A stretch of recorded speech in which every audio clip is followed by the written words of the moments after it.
In the Matrix exists a separate space filled with angsty teens and virtual singing dolls. It is there that the Caligula effect overdose takes place.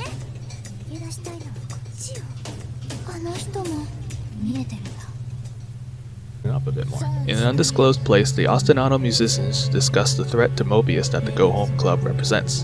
The Digiheads we beat up graduated, so they have to be placed under their spell again. As is tradition, it appears that the first musician we beat was actually only the weakest of the bunch. With the paparazzi photos on hand, the musicians individually select targets and decide to prey on their traumas that attracted them to Mobius in the first place.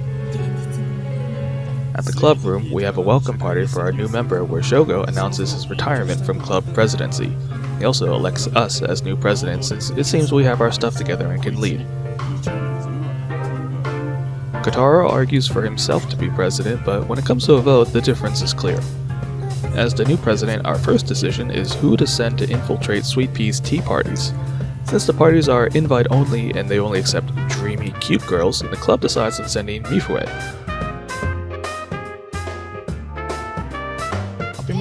The club departs to the city's mall to track down Tea Party members and get a referral. Here, the game allows us to explore previous dungeons and interact with club members outside of the story to deepen relations and eventually resolve their traumas to enhance their powers. The first member we can talk to is Kensuke, so the first level of friendship reveals that he's not such a people person and also feels pessimistic about being able to leave Mobius. We arrive at the mall and discover a tea party goer named Rose who, while being called a flower princess, resembles one only in name and personality. Mifue seems more than daunted with the task of befriending and infiltrating this group. Some Digiheads set her off somehow when they compliment Rose's body shape.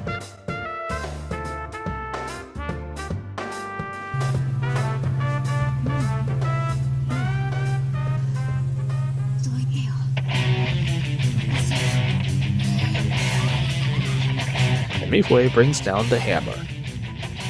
The party locate the entrance to the tea party but are barred from entering without an invitation that is only granted once all the flower princesses recognize you. So begins the arduous goal of convincing the flower princesses that Mifue is the right kind of cute to join their exclusive parties. We run into the girl who's so rudely brushed by us, except when she spots Shogo and Kotaro, she violently reacts and breaks through, screaming "pervert" at the top of her lungs. I mean, I understand that reaction to Kotaro, but Shogo didn't do anything wrong.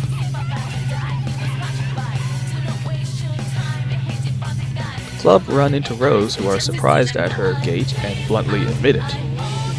Mifue has an over-the-top reaction and bears her hatred for obesity. You can see signs of the trauma that she's hiding in her overbearing animosity, but tough luck for her because we still need Mifue to play nice until we find Sweet Pea.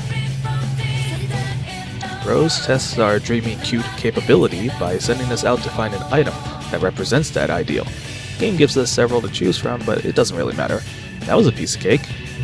Now on to the next flower princess to get more recommendations, although it seems to be wearing down on Mifue.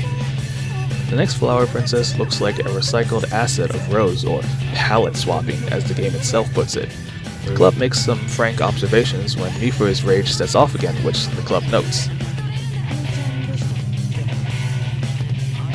Lily, the flower princess, feels that Mifue is too light to be in the party, but still agrees to test us with 4 heavenly kings to defeat. Easy enough.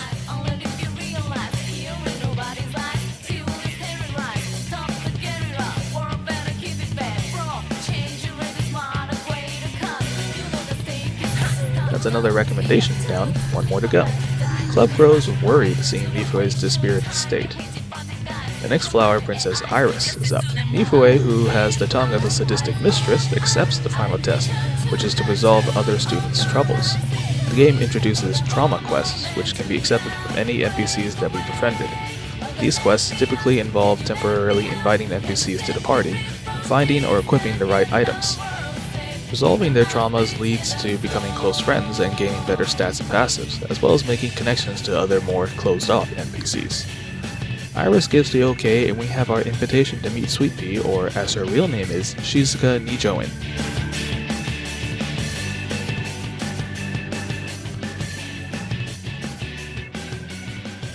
Back to the entrance, we run into Naruko, who seems to be tailing us. We take the chance to ask about any info she has on Sweet Pea. She says that Sweet Pea has a pretty and not at all fat appearance, which astounds the club. When her real name is dropped, Naruko remembers such a Shizuka, who is a big, greasy man.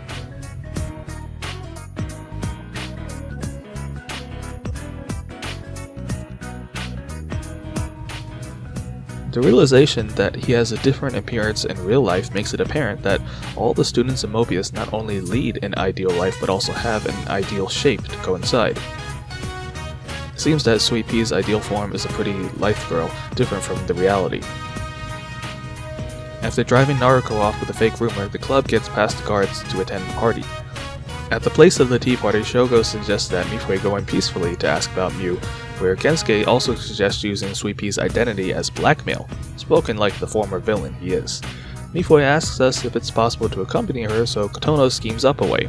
She has Rose misunderstand our relationship to Mifune as the forbidden flower garden of love between girls, and that apparently is prime dreamy cute material, so we gain access to the party. At the party, our cover is questioned when they ask for our fairy names. Mifune goes with Sunflower, and naturally we go with Mandragora. With that settled, the feast begins and the flower princesses dig in. And since this form is not their real form, they can pork as much as they want, I guess. Mifune explodes since she can't take it anymore, and our cover is blown.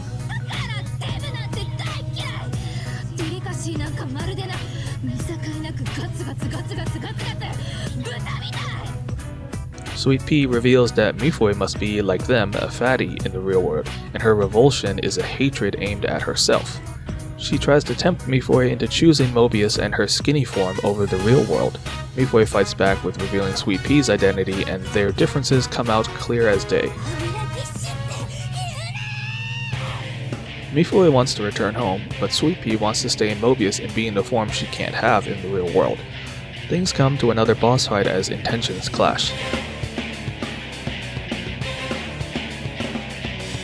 Sweet Pea loses and runs away, leaving us without any leads. Mifune, having exposed her trauma, has a heartfelt cry and apologizes for her extremely rude behavior to the flower princesses. We comfort Mifune and coincidentally find a clue in a ticket seemingly dropped by Sweet Pea in her hurry.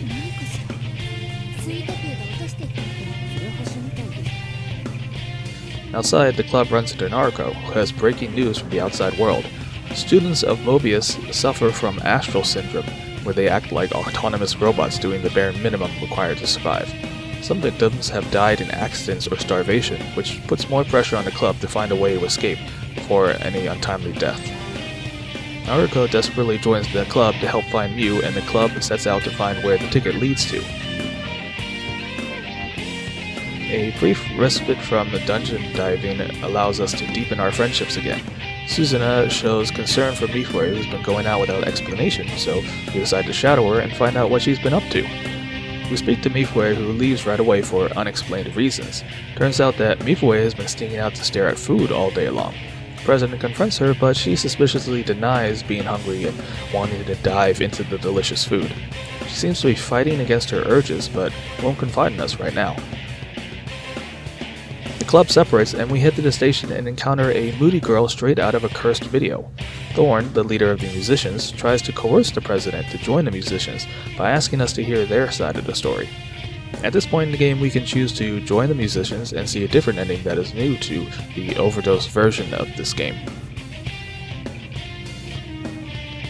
We decline the invitation and leave on sour terms, and in our search for the ticket's origin, we receive help from Eiji, the top student of his year. He surmises that the Go Home Club is trying to return home and have enemies in this world, so he offers his assistance. Eiji takes us to a gift shop who recognizes the ticket as one to a hot springs theme park. Eiji recognizes that this ticket is a shareholder's privileged access ticket, no surprise since he is in reality the CEO of an IT company. Kotono grants Eiji's wish and invites him to the club. Eiji, in turn, is more than eager to go back to his responsibilities as an employer. The club welcomes Eiji, but Shogo is uncharacteristically silent about the decision. That concludes a brief summary of the events of this game. Remember that the streams these clips were taken from can be found at twitch.tv/arc125x. I'm your host Arc saying, stay tuned for more of the Caligula Effect Overdose.